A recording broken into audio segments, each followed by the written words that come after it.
Alright, folks, the Challenge Series returns for episode 83. Drawing nearer to what we have decided on will be a rally championship. We're not exactly sure how it's going to work just yet, but we're kind of leaning towards just being a 675 only race. But drivers will be able to sort of upgrade their cars into it for that week alone. Or for that week, for those 2 weeks, like the qualifiers and the actual championship. Assuming they don't already have something in 675.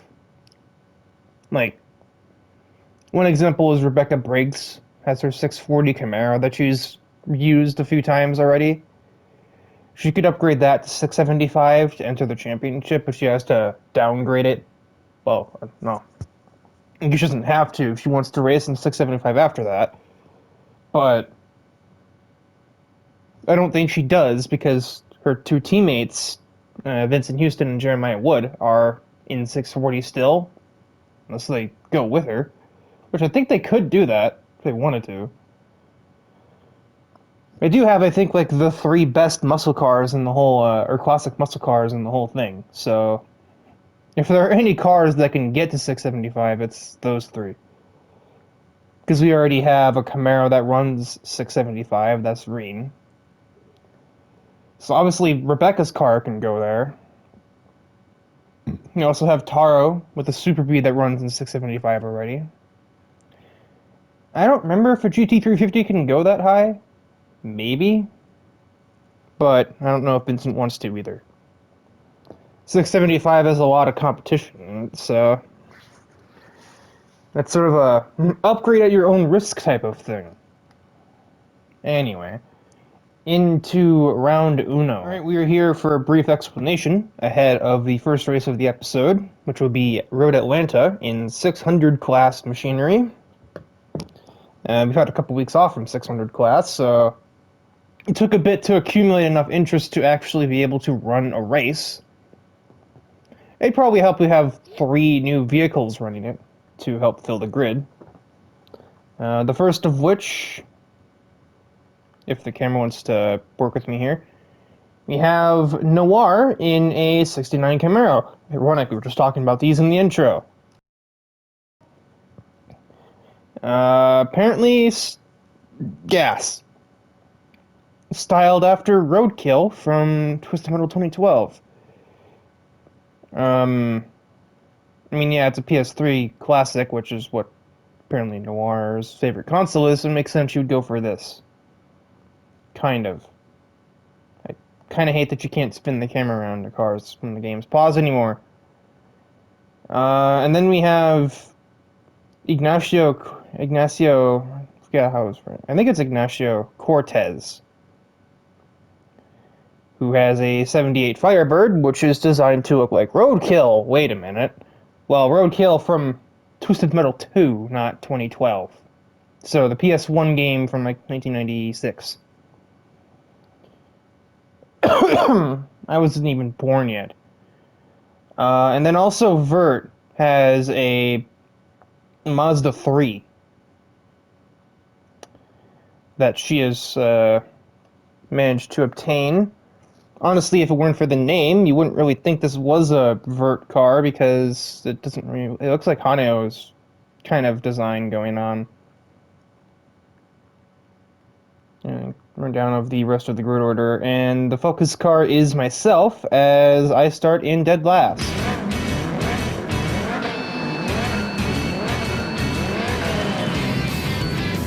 Still kind of surprised we got a 20-car grid for this. I figured it'd probably be settling with like 17, 18, but it would have been 17 if not for the new arrivals. I need to turn the HUD and stuff on. Somebody's out of control here. Well, Noir has gotten a pretty good start. She's ahead of the 2 cars that sat on the row in front of her, Weiss and Hakure.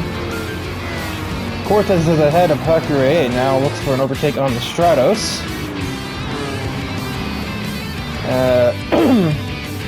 Weiss and Ibarazaki as Cortez gets ahead of the Stratos.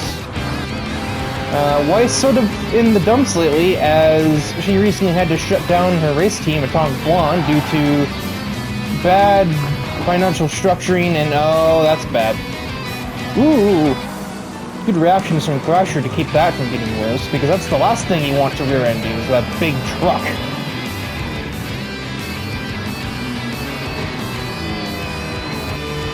But yeah, they shut down Atomic Blonde last weekend because of financial structuring issues. And, I was probably just gonna embarrass, I can read down this back straight away. Oh dear lord. It seems that's not the only thing that's badly structured about her, as I already make my way through into 7th place. 1 lap in the books, and I'm already into 7th. Noir is leading, not far ahead of her roadkill counterpart.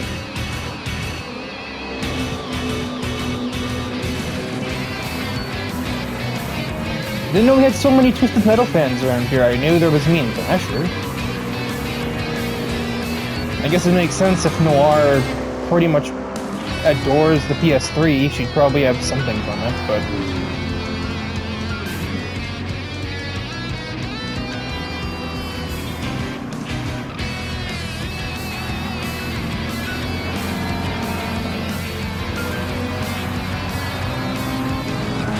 David running from Goliath, being chased by another David. 2, in fact, there's Dexter Rollins is also there. Now we'll go down the inside of Hammerhead. Not really. I don't think he noticed I was there. He's got that big truck, kind of makes a big blind spot. The EK Civic leaves a lot to be desired in the horsepower department. But my S14 does not. Dexter Rollins will get ahead of Thrasher. But Thrasher's later on the brakes. He'll get it back alongside the Civic. No, alongside the 8.6, not alongside the Civic. Cortez is right there on the the chrome-deleted bumper of Noir. So we got a battle for the lead brewing while I'm trying to make up 4th place. And a 3rd place on Alice. Cortez will sneak through on the inside of T1, putting the Firebird in the race lead. Not far behind there, I'm about to attempt to pass Carson for 3rd place. And Thrasher still has not made his way around the Civic. The 8.6 very hungry to do so himself. But he gets caught unawares by Liza Kaiser, who finds an opportunity, finds a little bit of contact, but has just maybe found her way into 7th, and yes, she has. Rollins is not done yet, though. But now he is. He brakes a little conservatively, and that pass is complete. Meanwhile, I got ahead of the S2K, and now I have to make my way up to the muscle car duel, which Noir is currently not winning.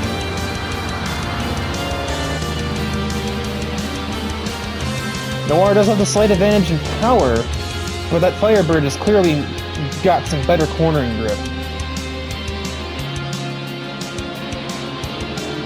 But I'm on the complete outside end of the spectrum. I just have so much more grip in the S14 that being a little bit down on power compared to those muscle cars doesn't really matter as much. The final lap begins, and I am right there on Roadkill 1's tail. I'll just ship it down the inside. The S14's handling, carrying the day there.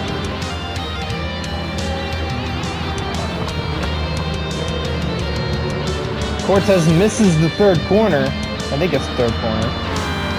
Which gives me the opportunity I've been seeking. Squeezing to the outside. Not much room given by either of us, really. We actually both slid out there. You didn't really see Cortez on the camera, but we both did slide. If we really screw things up, Noir's right there.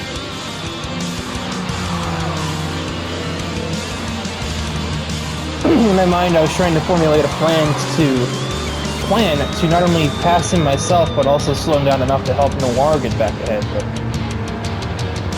Once we kind of reached this last set of corners, I realized that that probably wasn't going to happen. And so I just needed to take the lead for myself if somehow I could do that. Big slipstream advantage, plus the Firebird not having as much power as the Camaro. And now it's just power on ahead.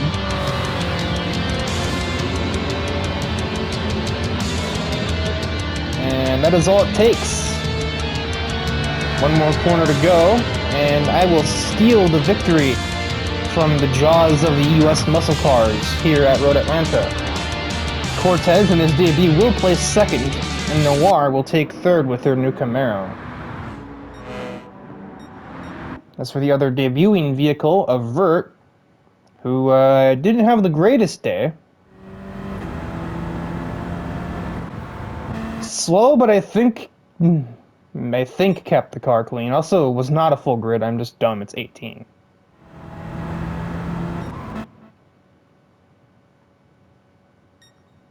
Yeah, we had Weiss with that big spin early on that put her way in the back. So I think she's the only one that had a bad race. Might have been the only car that had to make a pit stop during the whole thing. So things just go from bad to worse for Weiss, clearly. And we look ahead to race 2 here in the episode.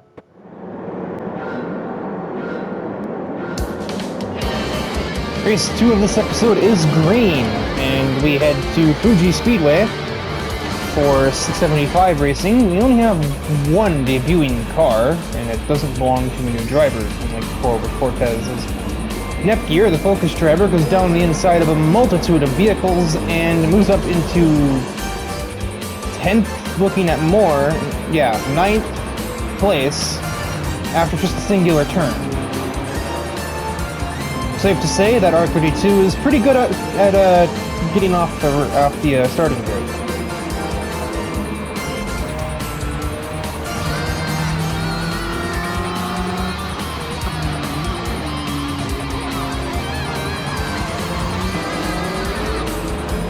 Nepgear's already looking at passing her sister up ahead. For the Skyline duel, but Nepgear has a way better run out of the previous turn.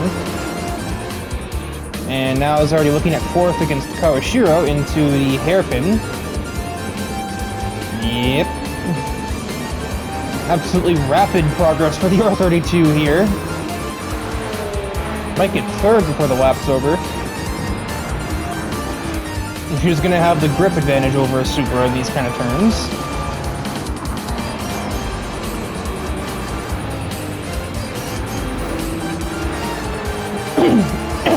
Excuse me. Both Liza and the new car is Barbara's, well, not even a new car per se, but it's just an upgraded car. A Stingray Corvette, rather than the convertible Corvette that she's been using in the 675 class up until this point.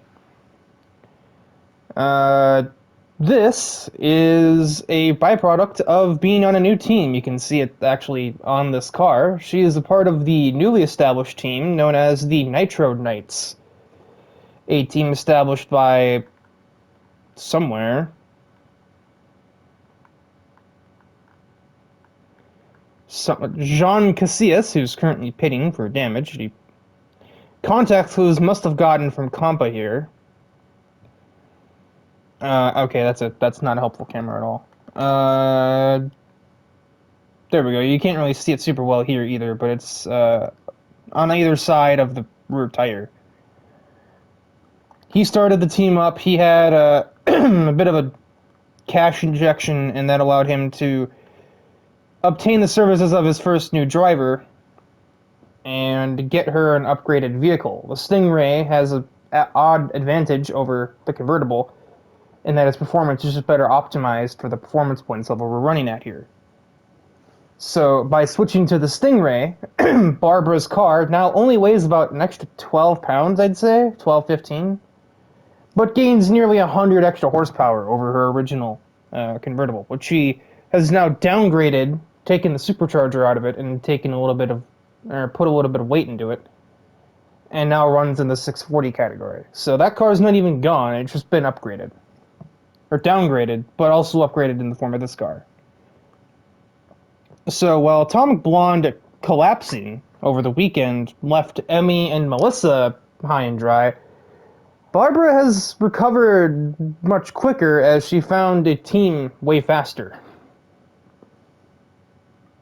I think Emmy could find one, but I don't really know if Melissa wants to try that experiment again, even if she's not the one holding control. Anyway, back to driving, and you can just see the horsepower difference. 186 at the braking zone. Nepgear couldn't even touch that, and she had slipstream on Liza Kaiser, who goes back down her inside, but Nepgear not aware of that. Good thing this is four-wheel drive, or that might have just been an all-around spin. Tries to get the 993 back in the next turn, but doesn't have the braking power for that.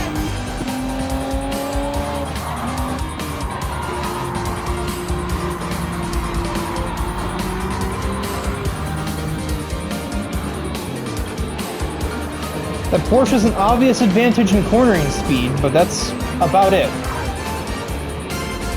Once Nepgear gets on the power, it's a game over for that 993.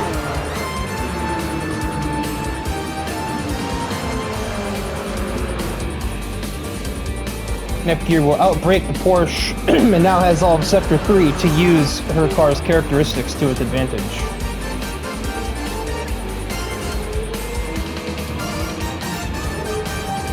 And Barbara's pushing her vehicle to impress at the moment. I don't really know if she has to do too much of that since, well, anything's better than what her teammate's doing right now, who's battling for 15th with all the cars that got damaged on the first lap of the race.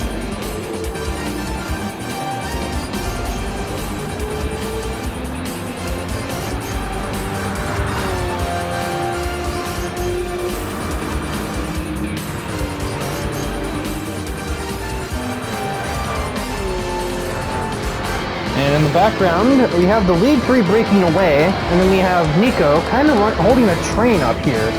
Kawashiro is going to try and escape that train, but Nico brakes very late, very aggressively into turn 1. Vegas looks for a move on Mulsanne, Neptune defending from Kotori, Thrasher trying to pass Kotori. It's all kicking off back here. And then at the front, we just don't have much of anything happening yet. Kotori still wants the way around Neptune, and that's going to cost her a position against Thrasher as a result. Thrasher tries to find a lane on the inside of the R33, but that door closes. Kotori will take it back from him.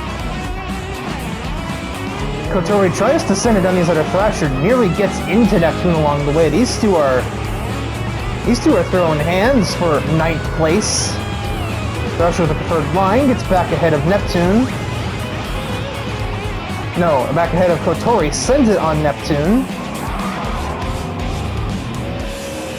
Somehow manages to out-accelerate an all-wheel drive car, and Thrasher will finally stick that move. And just spit everywhere. Vegas got ahead of Nitori. She's on the move. And Nepgear is finally caught up to Barbara as we head up to the final lap of the race. I don't think it matters how good of an exit the R32 gets. That Corvette is out of here. There's no contending with that thing's power in a straight line.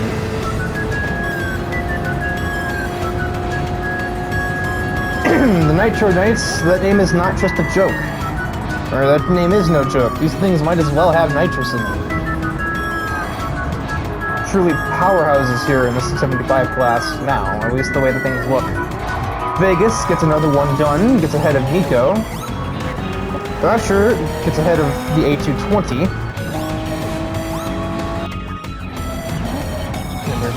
Never good enough of that.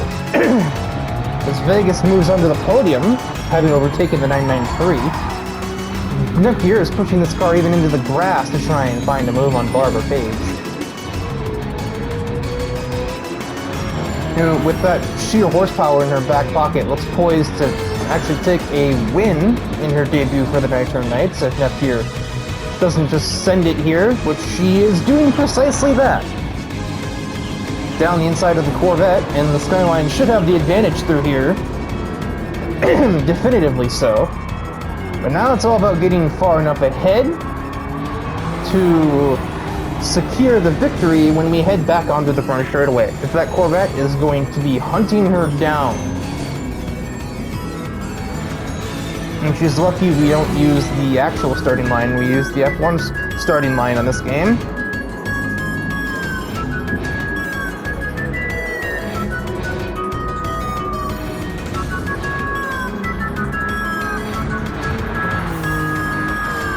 Let's look at that Corvette closing in, but it is not enough. Nepgear is going to snipe that victory from Barbara's hands. Barbara's still on the gas even after the finish line. But it will be Nepgear who takes the victory here at Fuji over Barbara. Still certainly a statement debut for the Nitro Knights as they get a car in second place. Vegas will end up on the podium despite lower, not a really great starting grid spot.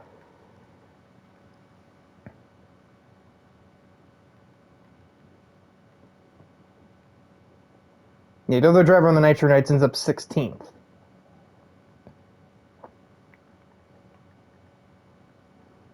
Beat 5 of the other 6 cars that had damage, and honestly, if this race went on long enough, they'd have caught up to the back of the cars that didn't.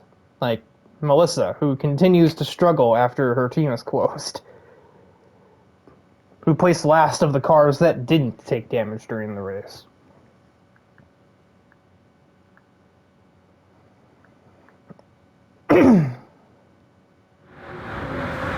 Just run the timer out, see, Mayfield doesn't win that drag race. Yeah, you can see that's the train of damaged vehicles, and Noir and Weiss were under pressure from them if we had another lap. My God, my throat just is not cooperative this morning. Morning, I say it's 11:45. See on the top of the screen there. While I attempt to clear my throat, we will move forward to race 3. What the heck was race 3 again? Race 3 is away, and it is Watkins Glen at night in the 7:15 category. Now, it's more like sunset, but it's basically nighttime. The Focus driver is a driver who hasn't really been around a whole lot. Ashley Akemi in her C6 Corvette, which looks pretty understeery as it heads up the S's.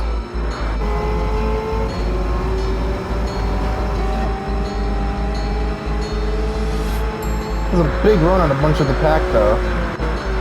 Also, that's a scoreboard error. That's not Liza in that car. That is Hans Frankfurt. That other Porsche driver, even though their cars look super similar. That's the wrong generation, as that was a rejoin of all time from Erica Roth. What the heck? Why is changing the car changing the headlights? I never noticed that before. The vehicle we're on board with will have brighter headlights. What? Look at that, that looks dumb. Looks like Christmas lights. Anyway. Yeah, Akemi, not really been around too much. And it's showing in her driving looking a bit rusty down there. Some like 7 miles away.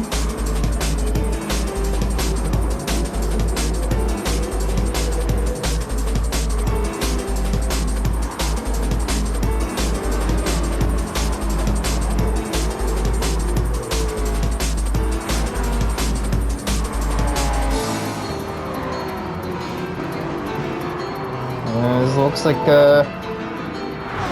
my mom got into Garrison a bit. They both have to pit to repair.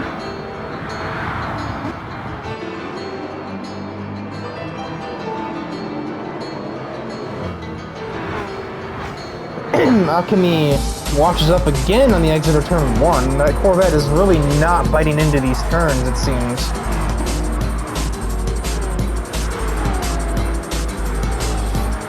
but it does have plenty of straight line speed. However, there are also plenty of other cars in this category that have that, so it's not like she's anything special with that.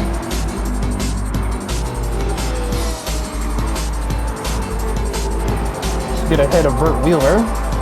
Corvette, or Chevrolet versus Chevrolet, I should say, not Corvette. Those are the Camaro right here.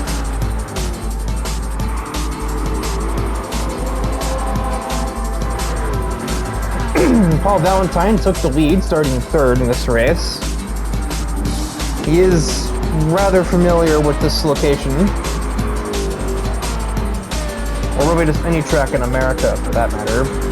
He's no doing the Seca, but he certainly knows his way around the track in comparison to the cars immediately behind him. Kogasa, Eric, Stephanie. Danvers would also know. Yep, no, my throat did not clear, by the way.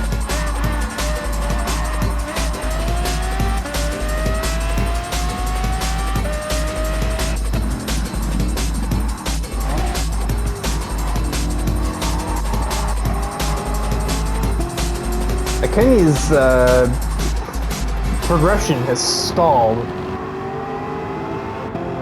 She's not been able to find a way around Hans. Don't be fooled by the the leaderboard. Oh my lord, me.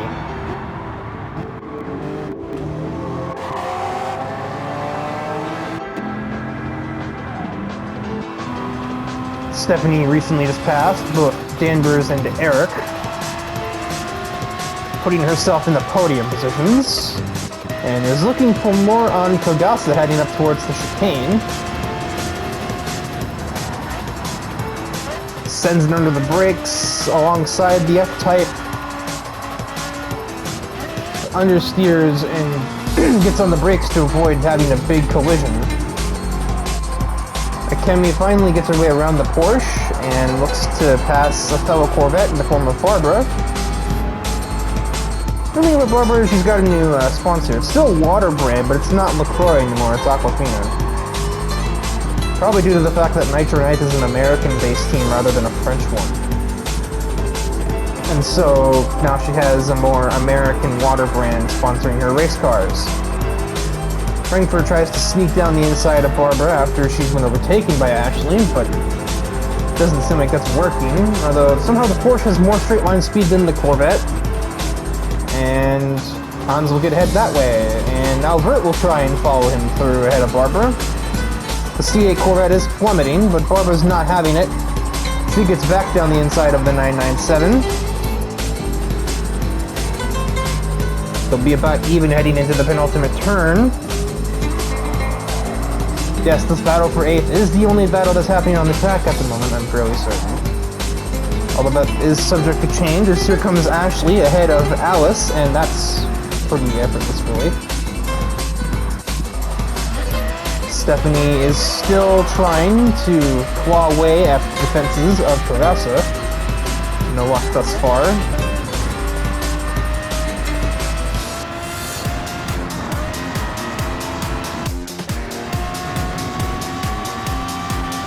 Fix it in post.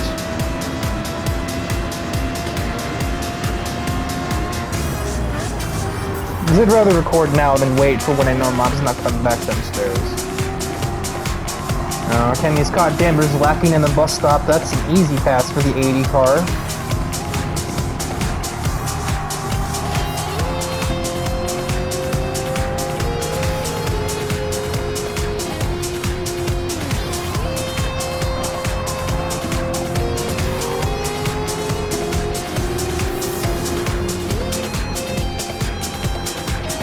We still got basically a slipstream train here in the top 5.5.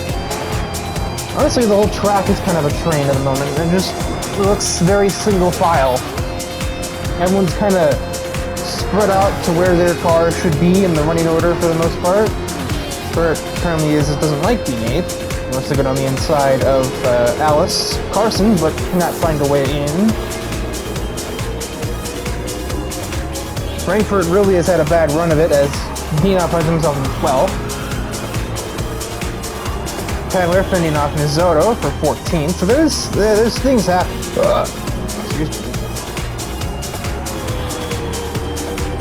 things are happening, they're just not happening a lot, and it doesn't make a whole lot of sense. I think Ashley was battling Eric for quite a bit before this, as we head on to the final lap of the race. I'm actually going to go back and watch, because I do believe that they went at it for a bit. Yeah, I think Ashley tried to sneak on the outside of Eric here, and, well, momentarily got a front bumper in.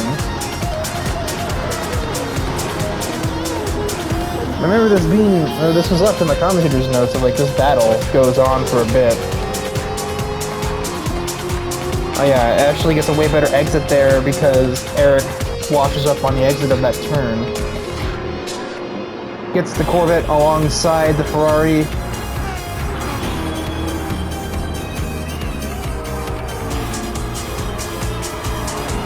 Eric had to defend into the penultimate turn. That left Ashley with an easy chance to get back there. Eric pushed on the outside, but the Corvette had the better exit. And it does have that straight line power. That's about the only thing it really has. Back down the inside of the 458 for the Corvette. Better exit as we head up the S's. Ashley finally gets through ahead of Eric, but it took half of a lap to get it done.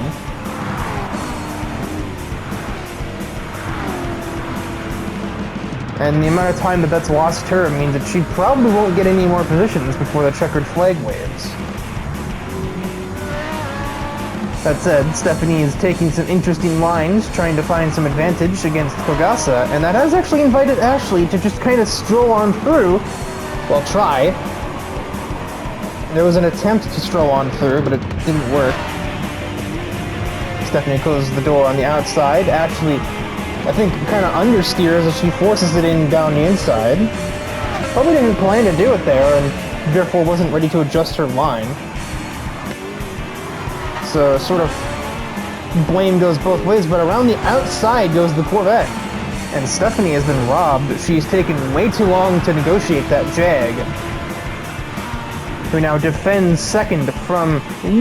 actually gets into the back of Valentine. That would have been a huge implication if this weren't the final lap. And Ashley is getting physical. Stephanie goes back down the inside. These two are leaving it all on the racetrack. And maybe even a little bit off the racetrack at this rate. Ashley keeps the Carrera at bay, gets to the inside of the Jaguar. Paul Valentine in the distance is going to win, but did the Corvette get a good enough exit? It did not! Kogasa hangs on to second, Ashley third, Kaiser fourth. Eric just... I hope Eric had some popcorn in his seat, because he just got to watch quite a show in the second half of that lap. Paige ends up 8th after looking like she was about to fall down the order earlier in the race. She managed to find her rhythm again, pun not really intended. And next we have everyone's favorite, the Dirt event, heading up for race 4.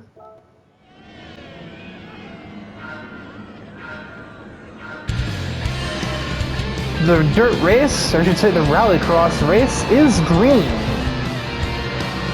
Well, I mean, it's the only rallycross circuit available, as they're 4 wide in the first corner of the race. And Logan has forced Noir all the way off of the circuit, not that she was really going to stick around near the front anyway. The NSX is not great in rally, and it's only worse in rallycross.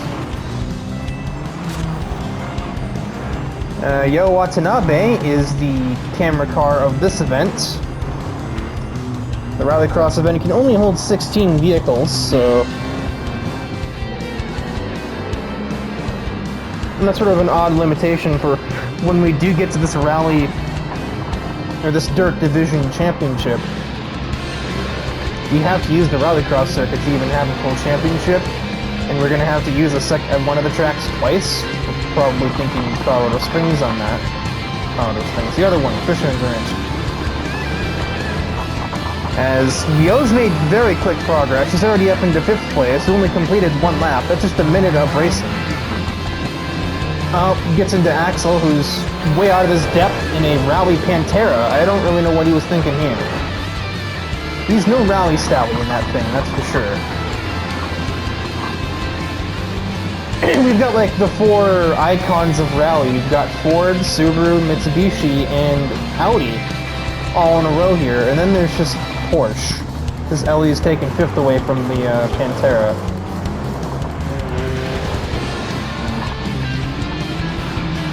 Jo's trying to sneak her way through ahead of my mom, who's had plenty of experience driving on dirt roads, since we live in the middle of nowhere, Minnesota, but she gets under the tarmac transition and has a bit of a problem.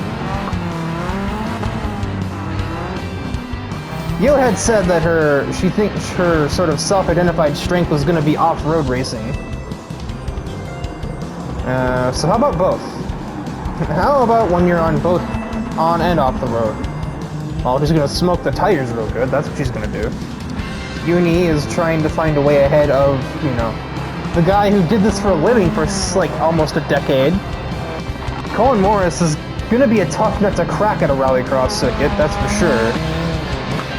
He won professional championships in races like this 6 times in 9 years.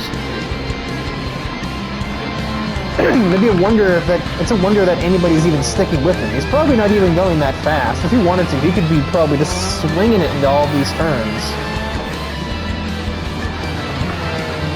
He's probably trying not to break the car. He is not sending it. Yo, on the other hand, is sort of pushing the car. She's sliding through these turns like nobody's business. She's gonna try the inside of the 22B, nothing doing.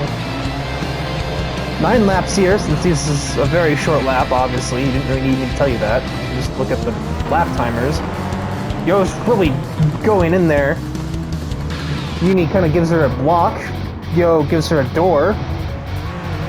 And, I mean, that's rallycross racing. I think Uni's going to have to just kind of accept that L. You gave her an aggressive block, she gives you an aggressive overtake. Just kind of, that's the law of equivalent exchange. Oh, a huge drift from the Evo. Yeah, Yo's put it all on the track right now. A level of confidence that she's showing. I mean, it's eclipsing a literal WRX champion. Was it Global Rallycross? I don't remember. It was something Rallycross. He's won it 6 times. I look back at the file later. Get a much better line through there. Brakes conservatively though. Oh. That's why. They both make contact with something. Yo makes contact with Colin, and then Colin hits a wall. Can't hang it on the outside, they're still too wide, but Yo eventually has to concede. That camera hangs on for too long. Is it me, or is she sliding more on the tarmac than on the dirt? If she's just straight up drifting there,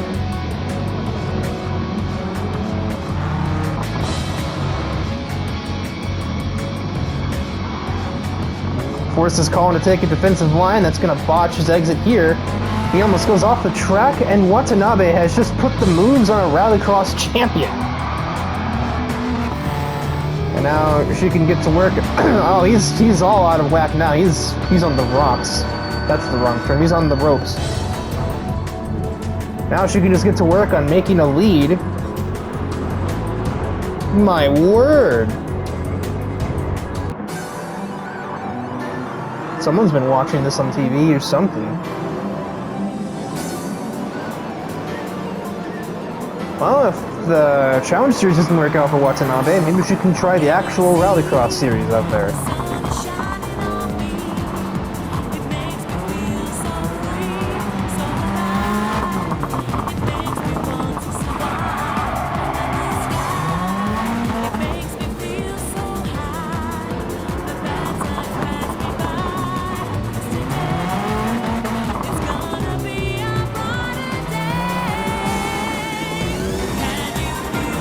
Oh my god, these flicks! The Scandinavians would be proud if there were any here. Actually, there is one. Rantanen, who's the 7th. I think Finland's in Scandinavia, right? Am I just dumbass?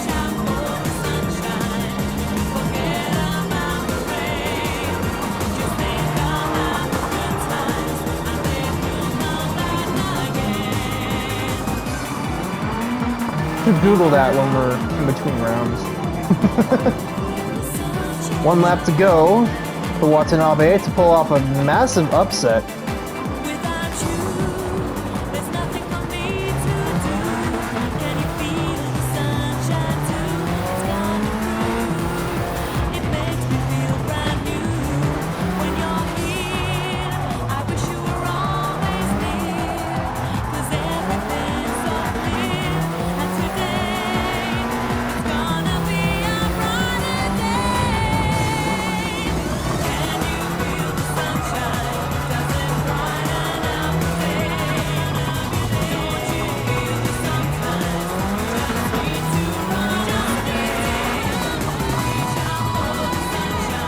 Yeah, heading through the final corner, that's gonna shed some light on her.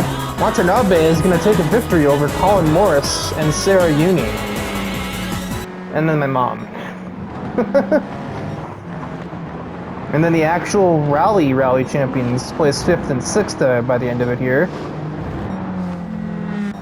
Ellie manages 9th. Ellie places 9th in the 930 Porsche, which is the best result for any rear-wheel drive car, which every other single one ended up way at the back. Doesn't necessarily surprise me. Rallycross, even more so than the other dirt tracks, benefits the four-wheel drive cars with good low rev and low speed acceleration. Basically, just think of taking off from the grid, but then doing it like 4 times a lap for 9 laps. That's what this track is, more or less. So you can kind of imagine why a four-wheel drive car, like an Evo or a Focus RS, would have such a massive advantage over something like a Porsche or, the Pantera. Despite seeming like a god-awful idea, he still was second best of the rear-wheel drive cars.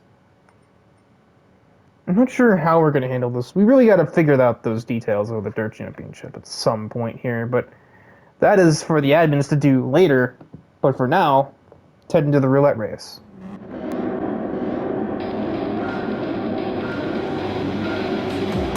And the roulette race is away from Tokyo East. There are some new things to see in this race. 1 new driver and 2 current drivers with new machinery. Francisco had that huge launch, but it's been overridden. Oh my dear lord, Barbara. Safe to say that she got a good start and just found a line to take to cut through the traffic off the grid. 1 corner made, and she's already up into 3rd place when she is the focus driver of the race, which means that she therefore started in last. And ahead of Monticello with no issues, now only needs to pass Kawashiro. And chances are she'll get that done the second we get on the front straightaway because the Corvette obviously has some straight line speed advantage over Group 3. That's not gonna help. But no damage. So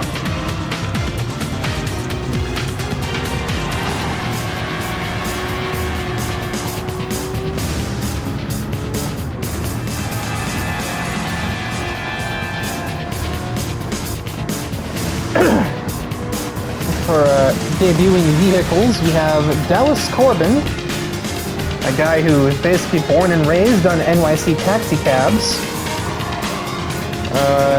Enters in a modified Ford 51 that he and his father have named the Turbo Taxi. Ironic, because it's actually supercharged, or we'll pretend. And I think he's here to try and test said Turbo Taxi out. Is a 640 class car, kind of similar to Thomas's own modified GT51. We also have Miko Yazawa debuting a Mark III Supra, and Kotori debuting a FD RX-7, both in the 640 category. And to be jealous, I definitely still miss the FD RX-7 I used to have before it got washed up by it got destroyed by Gina's bad, just bad. I don't know what on earth happened here.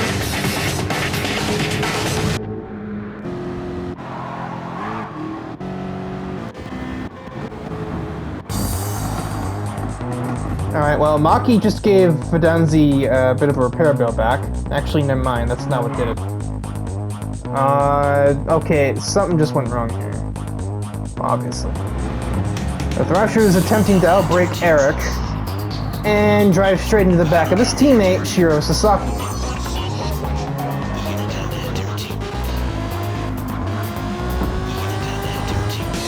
Hey, then why did Fidanzi stay here? His car's not damaged. Oh, he cuts Thrasher off. And so now he does have to pit.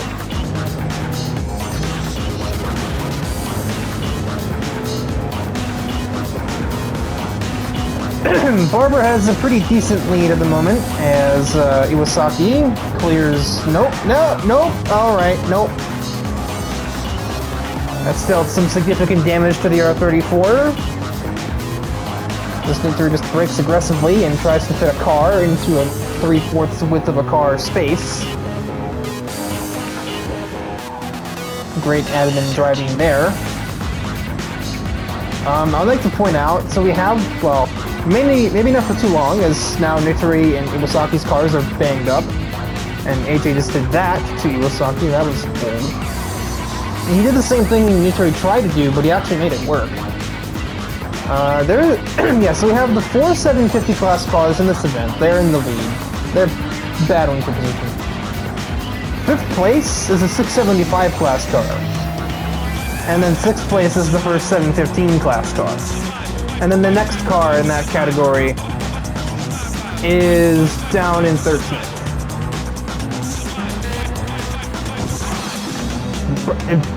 Alright. Brant, you're in a way faster car. You're 3 categories above him. This guy just got here. Is that really needed? I've heard my fair share of complaints about him in his time being here. You generally expect better from a Black Stallion representative. I'm beginning to understand why I've heard so many now.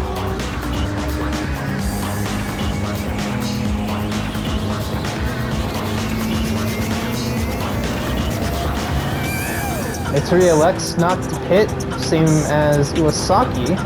Interesting.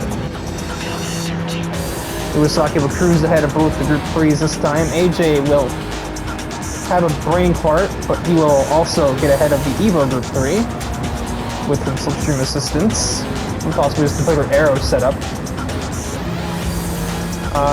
Casillas is outrunning an XJ220 in a straight line.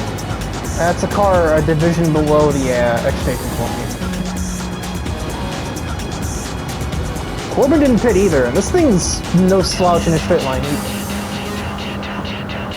We are going for a goddamn record, ladies and gentlemen. That's what the 4th time this episode? Beats episode 81 where it happened 3 times.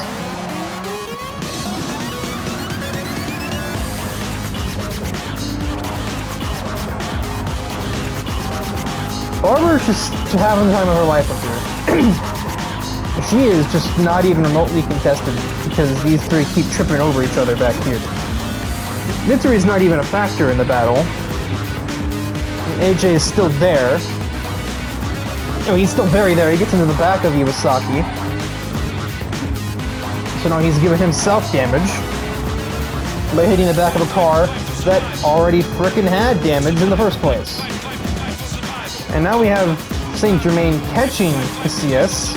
She'll get ahead of him, finally. It should have taken that long if you ask me, but this Corvette is absolutely fucking crazy. And it might as well be a 715 class vehicle with how fast it is in a straight line. This is some Test Drive 5 type shit.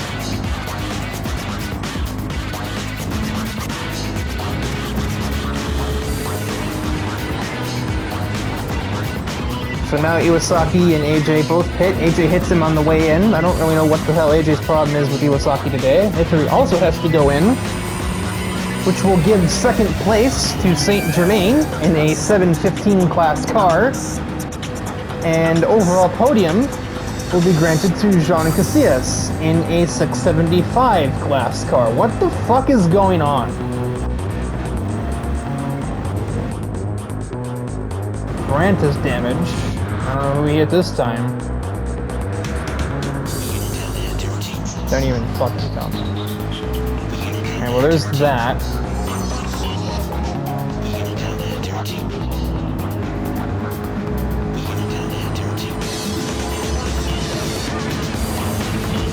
So there's Thrasher making a pass for a position in the category.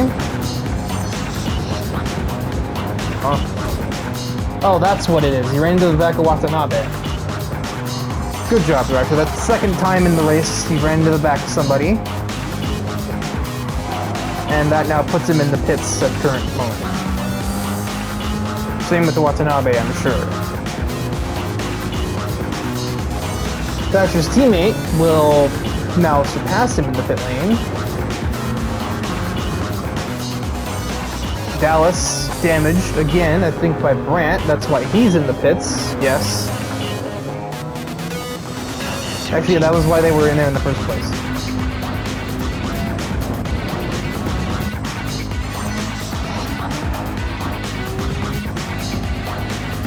Dijon is still there, up behind Stella. This is an insane race. We're not even done yet. There's still time for more dumb shit to happen. So AJ is gonna do some dumb... AJ might be looking at a penalty for this race. I'll be giving him the ARC Moderators treatment. But I mean, he's hit Iwasaki 3 times in this race. They're both catching Casillas, but it's not going to fucking matter because AJ's damaged both their damn cars again. Iwasaki uses Casillas up again, or not again, but a little bit into this section, the same way that Stell kind of did. Jordan puts AJ in the wall slightly. Honestly, he kind of deserves that, and I wouldn't be surprised if he hits him again. No, he goes down the inside of him like a normal person, surprisingly.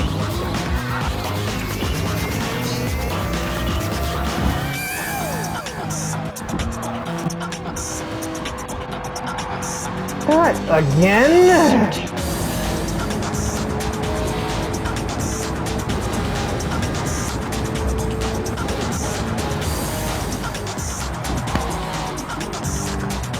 Three times in one race, Sasha. Come on. Great driving standards from our admins.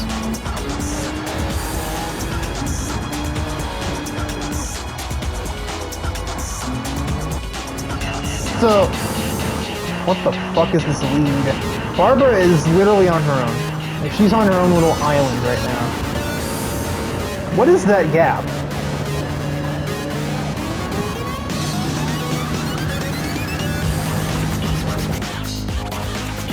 You know, 19.5 seconds. Fuck.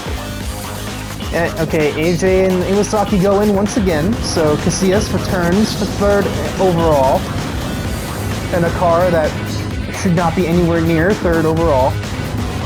Kawashiro passes by, here comes Monticello, Sasaki. Sasaki is going to look for a pass on the TVR, I think. He's got a pretty good run on it, heading down the front stretch. This Lexus was built for the expressway, and that's just what it will do. So he will move into net 2nd in class. No clap back from Monticello into the braking zone. Now Eric gets to have fun with this, whatever the fuck this clown fiesta is back here with these two, with AJ and Motoya.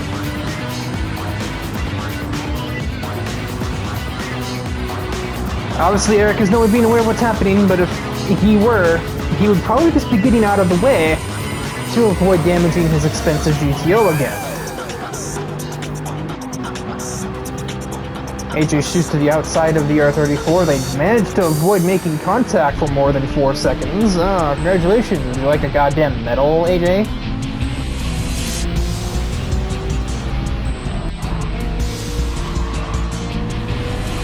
Iwasaki files on ahead of the GTO. Can AJ follow? Yes, after running in the back of him and hitting and damaging his car.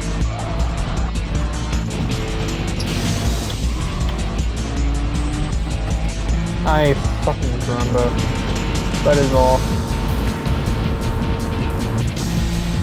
Wait a minute.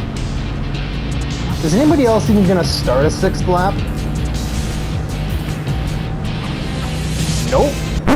That race is over. So, Barbara is so far ahead to the tune of about... Let me actually get the correct math here. When does Saint Germain hit the finish? Right here. 21 seconds. That is Barbara's lead. As Saint Germain crosses the line, the race ended 0.8 of a second ago. So her race is over. Jean's is as well. So Barbara is so far ahead that she's the only person that began this 6th lap of racing before the 10 minutes expired in the race. So she's going to win the race. She basically just gets a victory lap. Saint Germain has won the 715 class and finishes 2nd overall when there were 4 other cars in the 750 class that she should have been beaten by if they knew what they were doing. Jean Casillas will get 3rd overall in a 675 class Corvette. A double podium for the Nitro Knights, as well as all of that, because Barbara just won by 21.5 seconds. Looking further down the order, Nico will end up winning the 640 class, a 1-2 in that category for Mercury, as they both have proven that their new JDM rides are worthy of the title. Thrasher, with his clumsy braking performances in this race, ends up with 14th. Corbin, through no fault of his own, had the fastest car in his category, but he got whacked by Siegfried Brandt, and he ends up in 16th. And Noir just did not have much to give in this race. And here comes Barbara Page to finally win the roulette race here at Tokyo Expressway East Loop. A dominating statement of a performance from the C7 Corvette as being the only car in her category that didn't get involved in any crashing.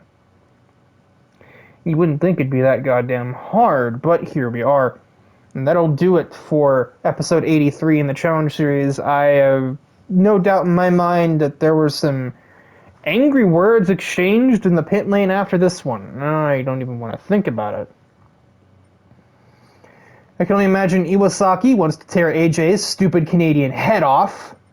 There are probably a couple of angry people with talking to Thrasher right now. Dallas, probably pretty angry with Brandt. And,